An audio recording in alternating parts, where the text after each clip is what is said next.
Dzina la Atate ndi la Mwana ndi la Mzimu Woyera.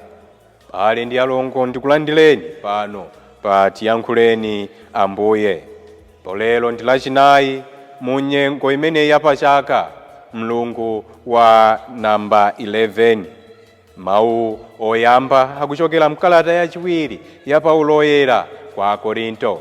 2 Akorinto mutu wa 11 kuyambira ndime yoyamba kulekeza ya 11. Amene akutiwerengera mawu oyamba ndi a Angela Banda kuchokera ku St. Charles Ruanga Outstation, St. Augustine Mtengo wa Ntenga Parish, Archdiocese ya Lilongwe. Nyimbo ya Salimo ikuchokera pa Salimo namba 111 kuyambira ndime yoyamba kulekeza ya 4 ndi kuyambiranso ya 7 kulekeza 8. Ndipo mtenga wabwino wathu ukuchokera mu mtenga wabwino woyera monga adalembera Mateyo mutu 6 ndime ya 7 kulekeza 15. Amene akutiwerengera mawu a mtenga wabwino komanso kutigawira mawu ndi Reverend Father Flavius Makwinja kuchokera ku Our Lady of Fatima Chipoka Parish mu Diocese ya Dedza. Mawu oyamba. Mawu a nkalata yachiwiri ya Paulo kwa Akorinto. Okondedwa, ndikadakonda kuti mundilekerere pang'ono pakupusa kwangaku. Tandilekeranipo ndithu. Sanje imene ndikukuchitirani ndi yonga ya Mulungu, pakuti ndinakupalitsani ubwezi ndi mwamuna amodzi yekha, ngati namwali wangwiro ndi woyera mtima, kuti mukhale akeake a Khristu. Njoka ndi kuchenjera kwake idanamiza Eva. Ndikuopa kuti maganizo anu angayipitsidwe chimodzimodzi, ndipo mungaleke kudzipereka kwa Khristu ndi mtima wonse. Wina amati akabwera kudzalalika Yesu wina wosiyana ndi amene tidalalika ife, inu mumangomulekerera. Kapena mukalandira mzimu wina wosiyana ndi Mzimu Woyera amene mudalandira kale, inu nkumaloladi. Mwinanso mukalandira uthenga wabwino wosiyana ndi umene mudalandira kale, inu nkumawuvomeradi msangamsanga.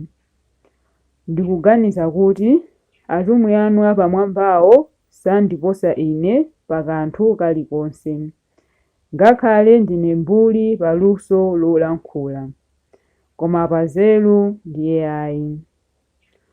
Zimenezi ndidakuonetsani kawirikawiri pa zonse. Ndidadzichepetsa ndekha ineyo kuti inu mukule. Ndidakulalikirani mwaulere uthenga wabwino wa Mulungu. Kodi ndiye kuti pakutero ndidalakwa?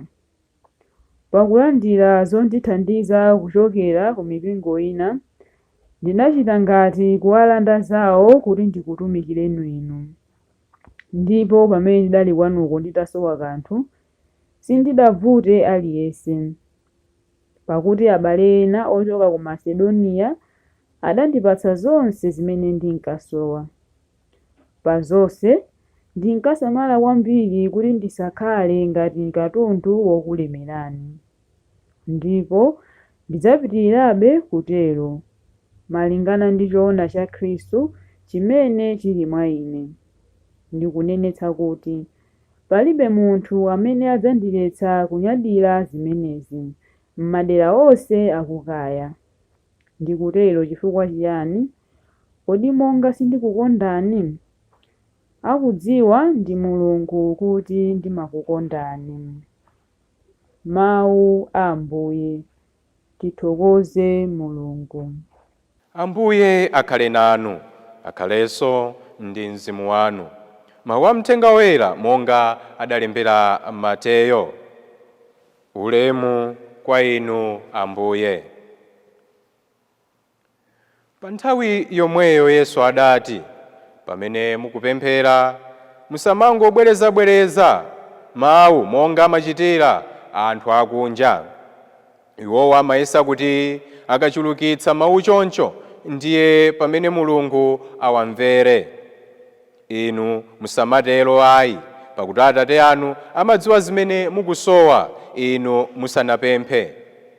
N'chifukwa chake popemphera muziti: Atate athu akumwamba, dzina lanu lilemekezedwe, ufumu wanu udze, kufuna kwanu kuchitidwe monga kumwamba chomwecho pansi pano.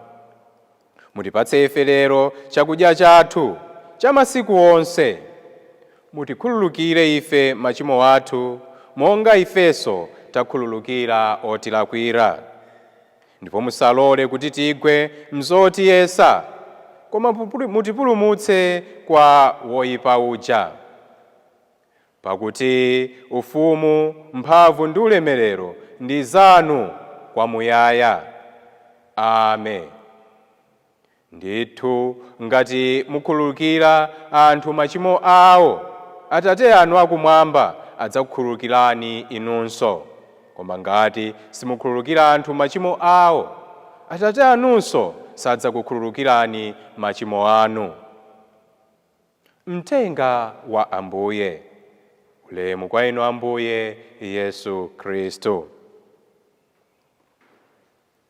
Abale ndi alongo, lerotu ndi lachinayi Mulungu umene wa namba 11 mnyengo imeneyi yapachaka. Ndipo mawu amene akutitsogolera lero ndi akuti mapemphero athu si mndandanda wa zinthu zogula ayi. Mapemphero athu si mndandanda wa zinthu zoti tigule ayi. Muchizungu titha kuti our prayers are not shopping lists. Our prayers are not shopping lists. Abale anga, pakati pathu pali vuto maga pamene tipemphera. Mwina nthawi zambiri chomwe timadziwa popemphera ndiko kumunjikira Mulungu zosowa zathu zambirimbiri. Ambuye mundipatse ichi, lero tipempha chuma, mawa tipempha mkazi wabwino kaya mwamuna wabwino, kaya tipempha kuti tigule galimoto, tsiku lina tipempha mvula. Kungomunjikira zinthu zambiri Mulungu. Kupemphatu kotere ndikuona ngati pali vuto, chifukwa zimaoneka ngati kuti sititha kupemphera. Zili ngati Mulungu timangotenga ngati supermarket, choncho kupemphera kotere nkolakwika. Choncho pozindikira vuto limene tili nalo, Yesu Khristu lero akutiphunzitsa mmene tingapempherere. Poyamba akuti popemphera tizindikire kuti Mulungu ndi Tate wathu, ndi Atate wathu, ndi Bambo wathu weniweni. N'chifukwa chake ponena akuti tiziti Atate athu muli mwamba. Pakutero ndiye kuti tikuzindikira kuti ndiye Bambo wathu, ndiye Tate wathu. Ndiye tikazindikira kuti Mulungu ndi Bambo wathu, Mulungu ndi Tate wathu, ndi pamene tingakwanitse, tingayesetse kuyeretsa dzina lake, komanso kuyembekeza kudza kwa ufumu wake. N'chifukwa chake akuti tidziti dzina lanu liyeretsedwe, ufumu wanu udze, ndipo kufuna kwanu kuchitidwe. Ndiganiza kuti pemphero limeneli lotithandiza kuti tikhale pa ubale wabwino ndi Mulungu. Ubale wabwino umene ukuyenera kukhalapo ndi Mulungu popemphera ndi uti. Ndiona ngati muchizungu timati loving relationship. Loving relationship. Ndiye kuti ubale wake ukhale wokondana. Ndiye pali ubale osafunikira umene sikuyenera kukhalapo pamene tipemphera kwa Mulungu. Ubale wake ndi umene ndanena poyamba paja. Muchizungu amati a giver receiver relationship. A giver receiver relationship. Iti kuti ife yoti kungodzitenga ngati olandira ndipo Mulungu kumutenga kuti ndi opereka basi. Ndiganiza kuti ubale wotere ngosafunikira, chifukwa nthawi zina mwina tikapanda kulandira zopempha zathu timaona ngati Mulungu palibe, ndipo samava tikamtenga ngati kuti ndi wongopereka ife olandira. Mwina tikapanda kulandira zimene tikupemphazo timaona ngati kuti Mulungu palibe, Mulungu usava, n'chifukwa chake ndi kuti ubale otere ngosafunikira. Komatu ngakhale titapanda kulandira zomwe tikufuna pa nthawi yake kapena pa nthawi imene ifeyo tikufuna, Mulungu tusangasinthe, amakhalabe Mulungu chifukwa amadziwa zoyenera kutipatsa. Koma pamene tikumva izi, pamene tikulangizidwa kuti ubale wathu usakhale umenewu ongoti tipindulepo kwa Mulungu, a giver receiver relationship, ngakhale akuti ubale wathu usakhale wotere, koma tusikuti izi zitilepheretse kumapempha kwa Mulungu. Hayi, zisatilepheretse. Pemphero ili limene Ambuye Mulungu atiphunzitsa lero likutipatsa mpata oti tidzitula zokhumba zathu, zokhumba za mtima wathu kwa Mulungu. N'chifukwa chake Atate athu akutiphunzitsanso kuti tiziti, mutipatse ife chakudya chathu cha lero, mutikhululukire machimo athu monga ifenso takhululukira adani athu. Choncho akutipatsa mwayi kuti titha kumapemphanso zokhumba zosowa za moyo wathu. Choncho abale ndi alongo, lero chitsanzo cha mapemphero athu ndi chimenechi. Tisamakhale ngati pemphero lathu ndi quotation. Ayi, si quotation ya zinthu zimene tikufuna kuti tikagule kaya tikaombole. Ayi, ndi pemphero lathu tikuyenera kuti chitsanzo chake chikhale chimenechi. Ambuye Yesu lero atiphunzitsa moveka bwino.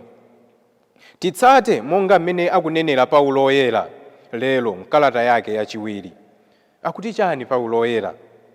Mkalata yake yachiwiri kwa Akorinto akutiuza kuti tipemphere kuti tilandire bwino chiphunzitso cha Yesu Khristu cha momwe timapempherera. Po kupemphera kwathu kwina konse tikutenge ngati chiphunzitso chosiyana ndi cha Yesu Khristu, chifukwa kupemphera kwabwino nkumene Yesu Khristu lero watipatsa.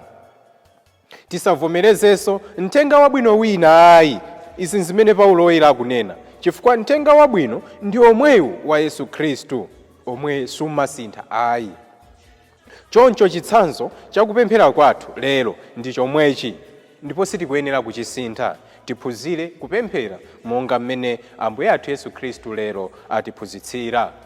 M'dzina la Atate ndi la Mwana ndi la Mzimu Woyera. Amen.